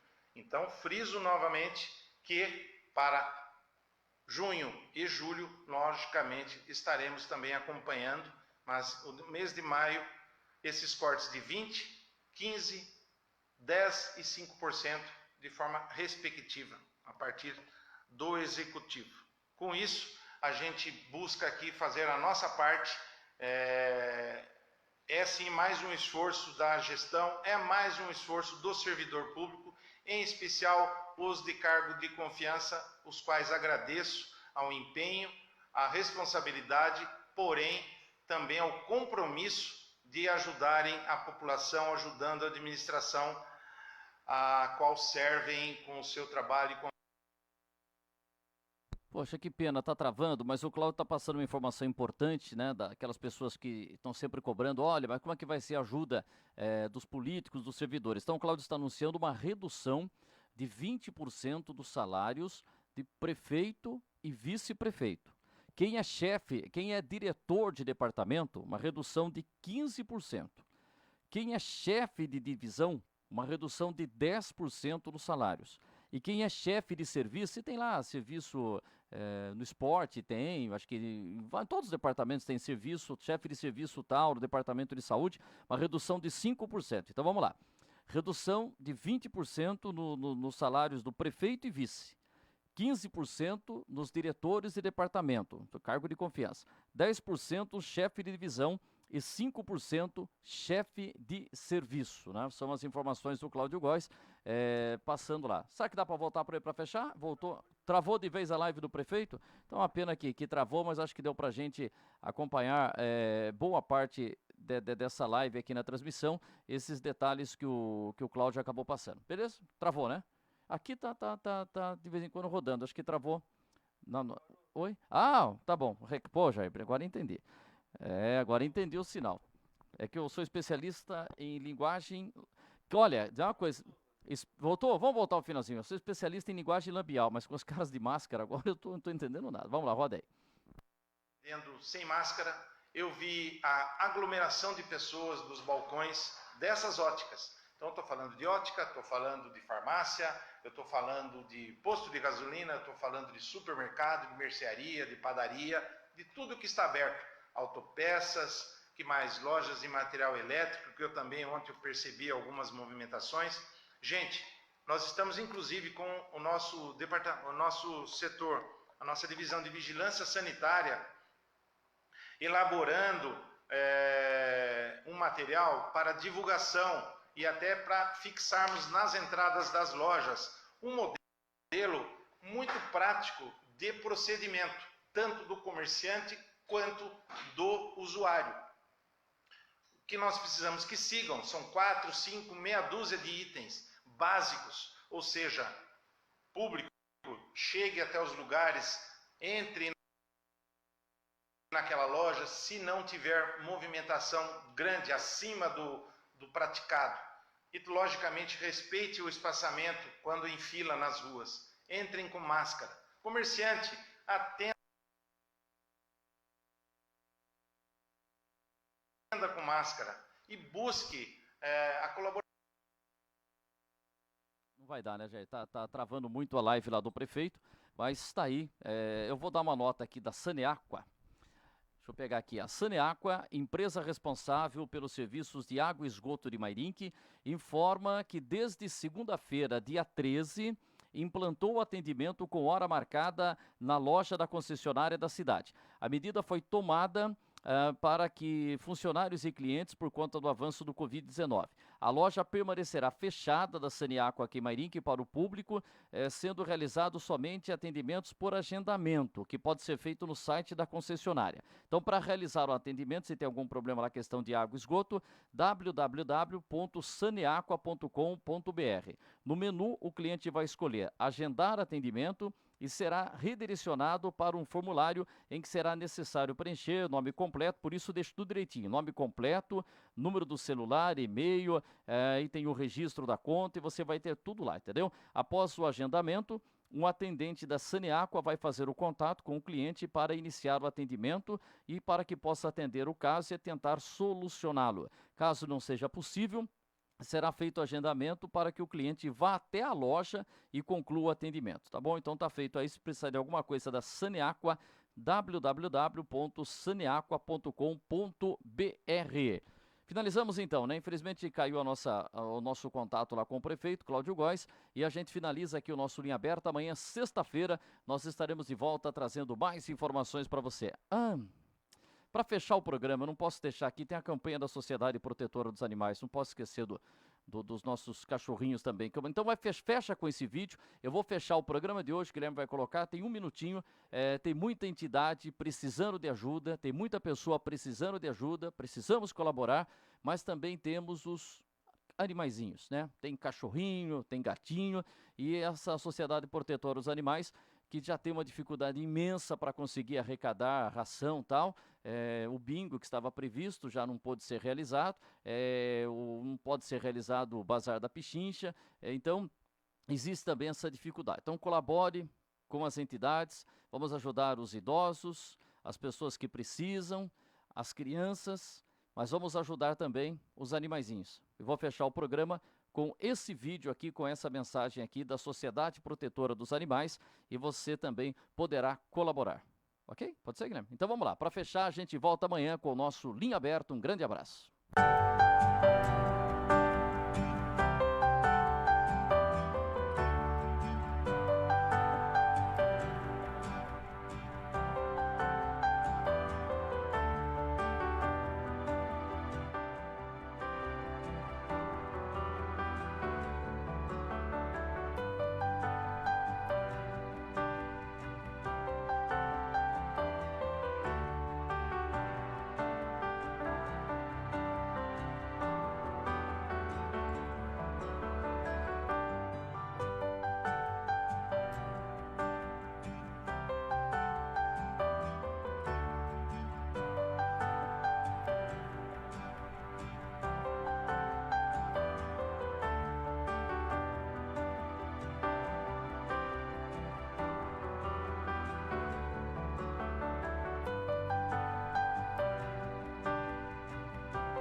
Este programa é uma produção independente e todo o conteúdo é de responsabilidade de seus idealizadores.